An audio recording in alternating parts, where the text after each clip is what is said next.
In this video, I'm going to show you how to properly EQ your basses.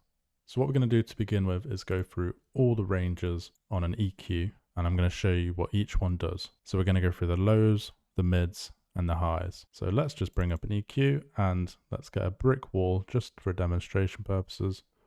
So our low end is going to start at the 20 Hertz section, and it's going to go all the way to 200. Now for me, the sweet spot to end it is between 100 and 200, around about somewhere here. So normally somewhere in the middle is good. And then I normally don't do it as brick wall as this. I normally do it something like this. And then later down the line, when it comes to transferring it to a bass that's in the higher range than this, I'll go here, I'll go to shape, and I'll transfer it to a low cut. And that just stops any interference.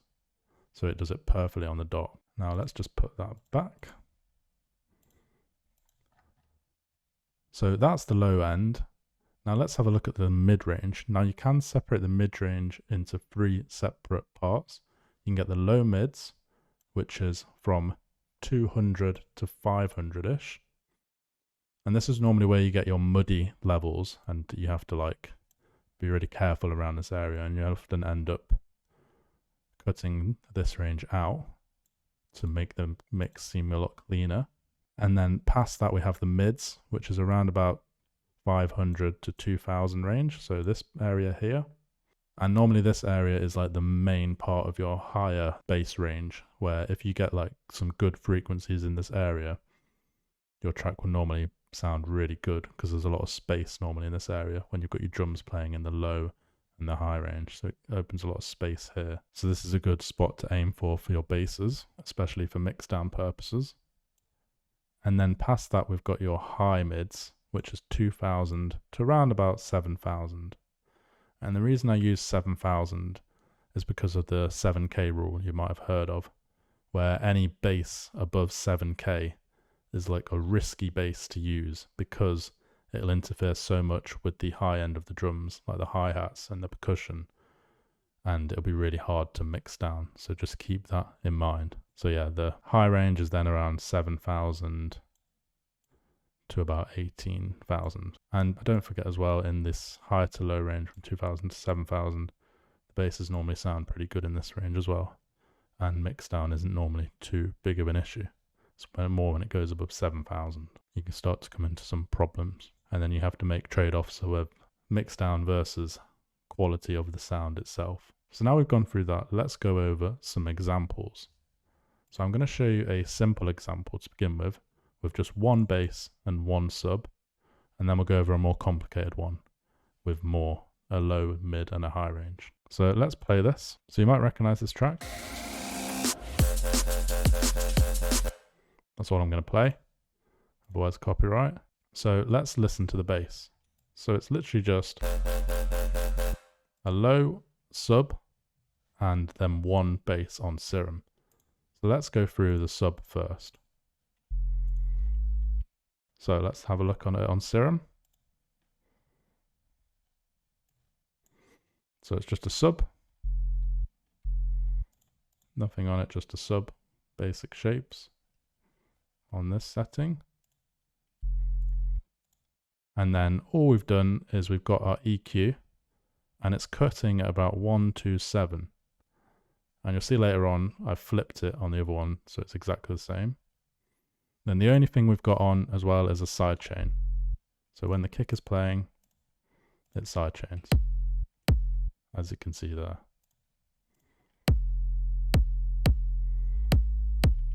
And that sounds really good. So what is this bass doing in terms of EQ? So all we've got is our EQ here, getting rid of any low end from this to make space for our sub. And then we've got all our post-processing on, which I'll show you. So we've got a trash 2, and we've ignored the low end on here. So this is multi-band. So this means we are using the EQ on here to add different types of distortion and saturation. But we've ignored the low end, so it's only happening from 400 to 2.7K, and then from 2.7K to 20K. So you'll see there and there. And we've also added a Saturn II, just doing some post-processing stuff. And then because often when you add these things in, it'll bring in lower range frequencies again. You just EQ the exact same at the end, just to make sure no low end has got into this bit and to make it sound as good as possible. Now altogether that sounds like this.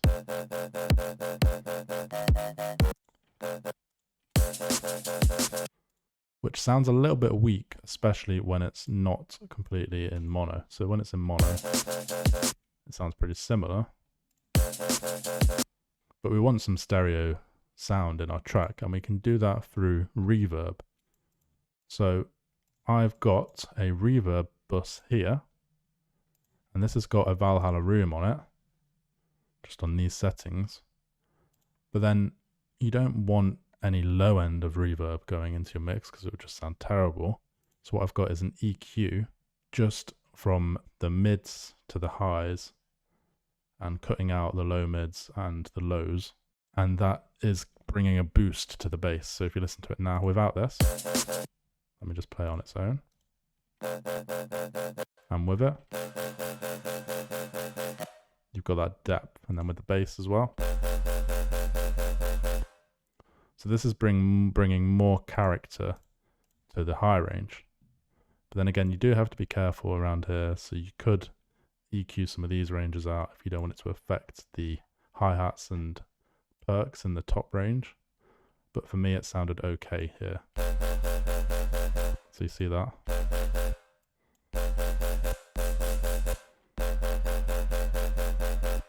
So you just got to play around until something works. So it's up to you. So we've got our bass cutting out the lows, our sub bass cutting out the highs, and then our reverb coming in from here to complement some of the high end. Let's have a look at another example. This is a dubstep I've been working on with my friend, and let's have a listen. So we're going to have a look at this bass here. So let me solo it. Let me play it with the drums first. And now let's solo it. So listen. So this is a multitude of basses. It's 4 different layers. And then we've just EQ'd each one. So let's start with the sub bass. So there's this one.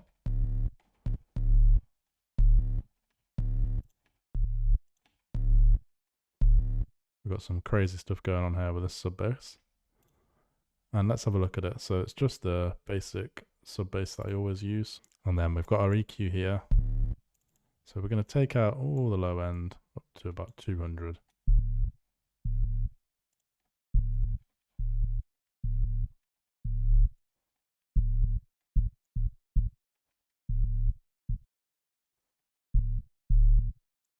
And we can also take out the 20k bits.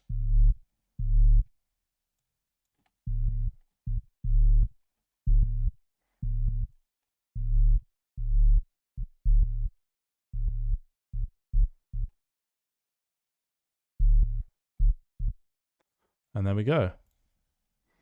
So that is the sub bass. Now let's have a listen to the other elements. So we're just trying to fill the EQ range with this song because it's an aggressive dubstep tune where the basses are the main elements.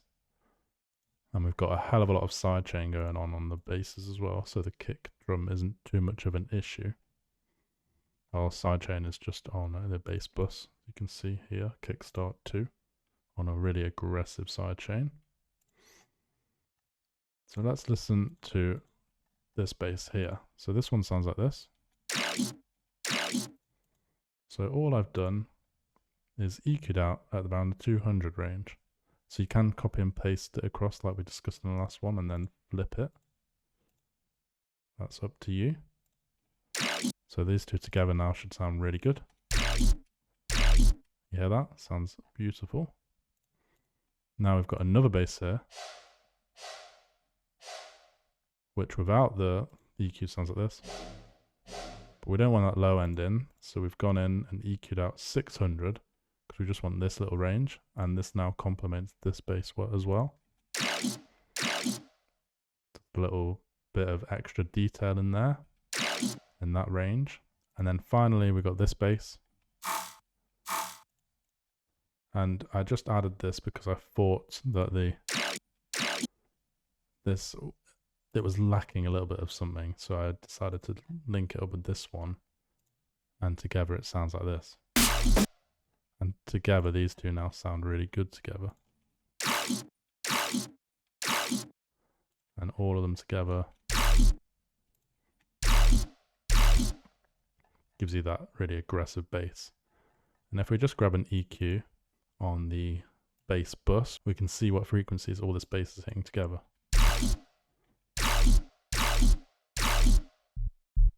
So you see that there? That looks pretty good to me. Now if you want, you could reduce some levels. You think that's going to be a bit muddy. And you could maybe reduce some of these levels. Just be careful though. Don't do anything too much. Let's listen to it with the drums. Always want to mix with the whole elements as well, because it's going to sound different when the drums are playing.